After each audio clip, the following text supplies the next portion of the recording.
Ever since Palpatine had killed his master Darth Plagueis the Wise over a decade earlier, Darth Sidious had waited patiently for the day that the Sith would finally come out of the shadows and take revenge on the Jedi. Ever since Anakin Skywalker, who was known across the Jedi Order as the prophesied Chosen One, arrived on Coruscant, Palpatine had begun grooming Anakin to eventually take his place by his side and become a Dark Lord of the Sith, assisting him in the destruction of the Jedi. Anakin Skywalker would eventually fall to the dark side 3 years into the Clone War conflict when his wife Padme Amidala became pregnant, and Anakin had visions of her death in childbirth. With Anakin now the Sith Lord Darth Vader as his apprentice, Darth Sidious's master plan to take over the galaxy had been executed as he had foreseen, but unfortunately, Palpatine could have never foreseen Darth Vader losing to his former master, Obi-Wan Kenobi on Mustafar, which left Vader damaged and broken beyond repair. Palpatine's internal thoughts during Darth Vader's transformation are actually shown in the junior novelization of Revenge of the Sith.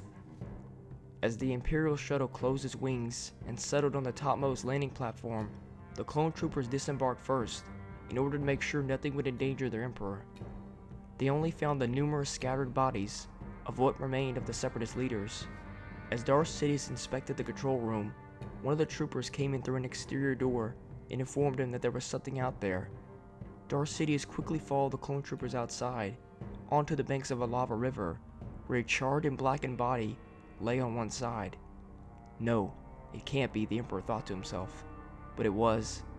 His promising new apprentice, who was to be the greatest Sith who had ever lived, was now maimed and burned, perhaps dead. Darth Sidious ground his teeth in frustrated anger. A part of him wanted to leave what was left of Darth Vader to burn to ashes in the rising lava. Even if he was alive, even if he could be saved, Vader would be permanently crippled, and not just with his mechanical limbs. The Force, including both the light and dark side, was generated by living things, and it took living flesh to manipulate it. Darth Vader would never be able to cast blue force lightning. That required living hands, not metal ones. And with so much of his body now replaced by machinery, Vader would never come close to the potential he had if he had beaten Obi-Wan. It was a great pity, Darth Sidious thought, controlling his anger, but perhaps not irreparable. Even diminished and weakened, Darth Vader would still be very powerful, and there were no Jedi left to challenge him. Sidious kept walking until he could bend over the body, and to his surprise, his apprentice was still alive. He then commanded the clone troopers behind him to get a medical capsule immediately. Leaning down, Sidious placed a hand on Darth Vader's forehead, using the dark side of the Force to keep him alive. The medical capsule kept Darth Vader alive during their trip back to Coruscant. Medical droids from the Imperial Rehabilitation Center, the best in the galaxy, were ready and waiting, thanks to the Emperor's urgent message. They quickly examined their patient at once, and much work would be necessary. The amputations alone would have been a simple matter of replacement, but it was the burns that made matters extremely difficult. Special connections would be required to overcome the scarring. Worse, Darth Vader's lungs had been seared by the fire, and he would need a permanent ventilator system in order to breathe.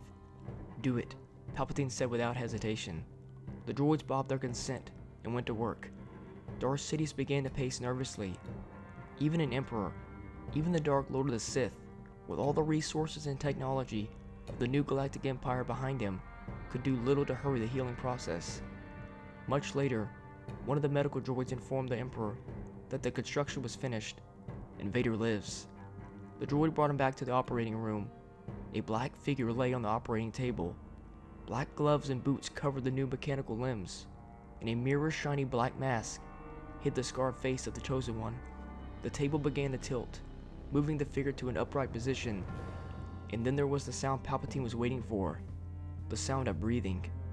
Yes, Darth Sidious thought, he will terrify them, and even if he is not as powerful as I had once hoped, he will still be far more powerful than anyone else in the galaxy.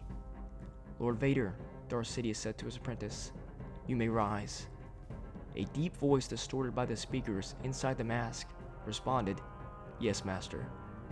The helmet turned as if the burned and weakened eyes within were carefully scanning the room, adjusting to the screens in the helmet that magnified and intensified everything so that they could pretend to see.